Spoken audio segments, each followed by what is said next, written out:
morning mga fitness. So today is Friday. So 5:20 AM nagising ako ng madaling araw.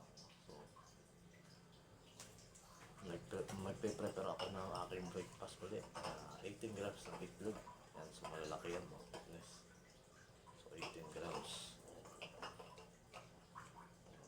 So may pupunta na ako, may bibili nga pala ako. So bibili ako ng kamote mga fitness sa palengke.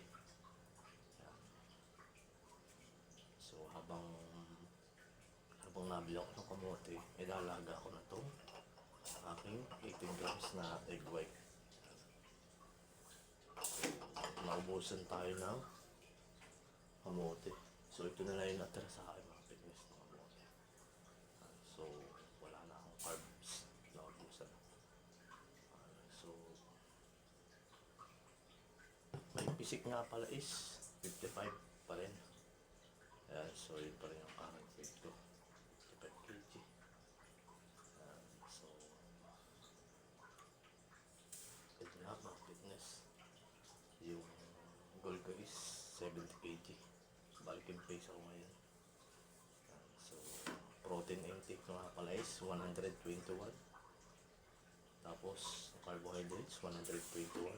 Sa fats 30.25. So macronutrients, so macros. So yun yung total calories ko is nasa around ko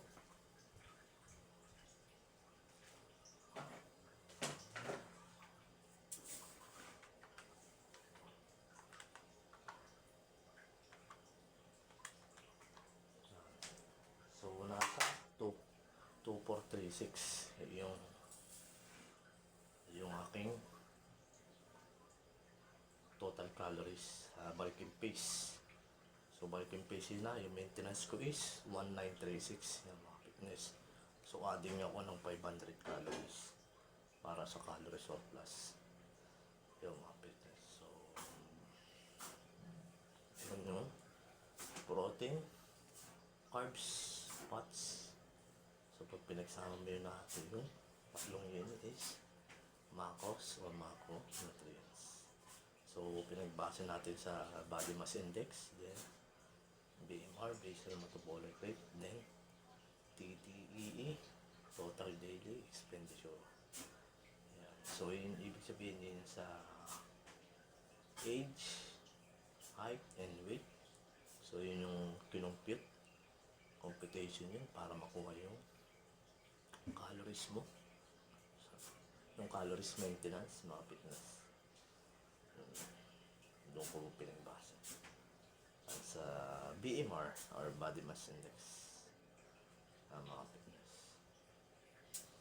So yun lang mga fitness. At ako'y lalakad muna. Bibili ako ng kamote. At stay fit and healthy. Tsaka laging alagaan ng kalusugan. Ako nga pala si Coach Marski. Si Coach Marski. So stay fit and healthy.